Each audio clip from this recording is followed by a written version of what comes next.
Hello, it is 6 a.m. in New Hampshire. It's 2:30 p.m. in Tehran. I'm Monita Rajpal. And I'm Zain Verjee. This is World One Live from London. Round two in the race to be the Republicans' presidential candidate ended just hours ago in New Hampshire. It was a clear victory for Mitt Romney, the former governor of the state of Massachusetts, with 40% of the votes. He was also the winner last week in Iowa, and he goes into the rest of the contest in a strong position. Ron Paul came second in New Hampshire with 23% ahead of Jon Huntsman. Newspapers around the world are saying about this. Gulf News has this headline: Republican voters caught between head and heart. It's an opinion piece that goes on to say this is the Republican dilemma. The heart wants a ferocious conservative who will do battle with a president it sees as a threat to the country's very survival.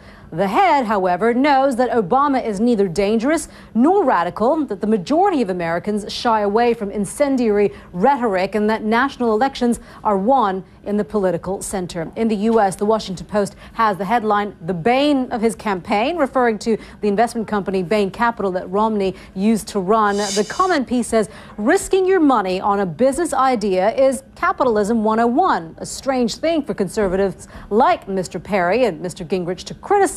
The line of attack hits Mr. Romney at his strong point, his private sector experience. And in New Zealand, the Manawatu Standard has the headline, "Religious tension bubbles beneath surface." The article says if Jon Huntsman practices what has been called cafeteria Mormonism, helping himself to what he likes, Mitt Romney is a three-course set menu Mormon with all the trimmings. The issue of religion has surfaced only briefly in the presidential election so far, but the more controversial Mormon traditions and myths are certain to loom ever larger. One is reportedly blaming Israel for a bomb attack that killed a nuclear scientist in Tehran earlier today. The Iranian news agency Fars quoted the deputy governor of Tehran as saying the blast was the work of Zionists. According to the news agency, the victim was Mustafa Ahmadi Roshan, a supervisor at the Natanz uranium enrichment facility. He died when the bomb went off under his car. Two other people were injured. The attack bears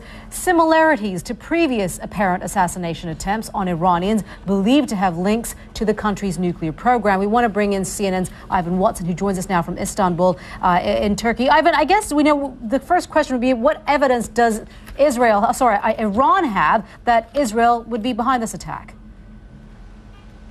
Well, so far, Monita, no evidence has been shown. Instead, there have been images broadcast on Iranian state media of this audacious daylight assassination. Evan, so what could we potentially read into the similarities of these attacks and the string of attacks that have taken place on Iranian nuclear scientists?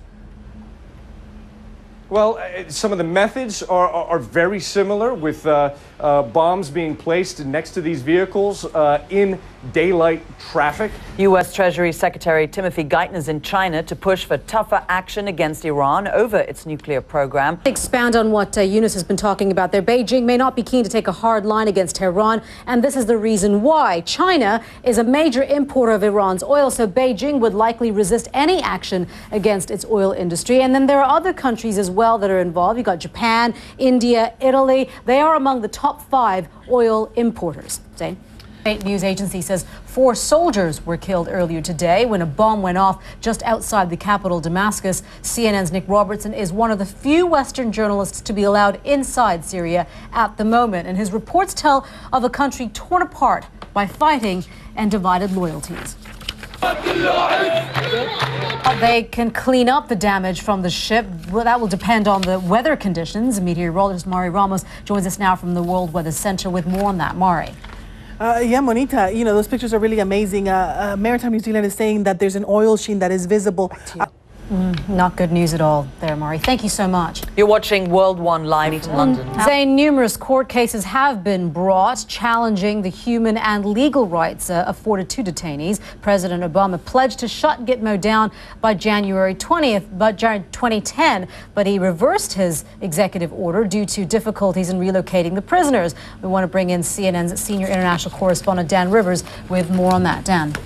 Yeah, I've been talking to one former detainee at Guantanamo Bay. Actually, an American prison we're talking about, Guantanamo Bay in Cuba. He was a British national. There are nationals from 30 other countries, but he was not the only British national there. Right, there were 9 British citizens in total held at Guantanamo Bay. The controversy over Liverpool Football Club's support for Luis Suarez continues to rumble on after a rival manager disagreed with their stance.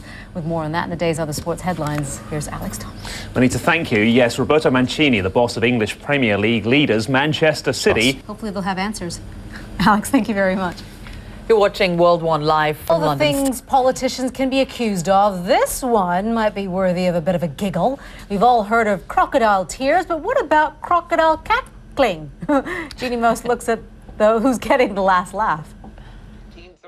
The candidates have been exhibiting 2 types of laughter. One is genuine. And before we leave, we've got just enough time to show you this video. We're calling it an unnerving case of feline fatal attraction. You can see here a rather large male lion at a zoo in Wellington, New Zealand, who seems to be quite taken with 3-year-old Sophia Walker. Oh my. And in that moment, she turned around and asked her mother, what does he want?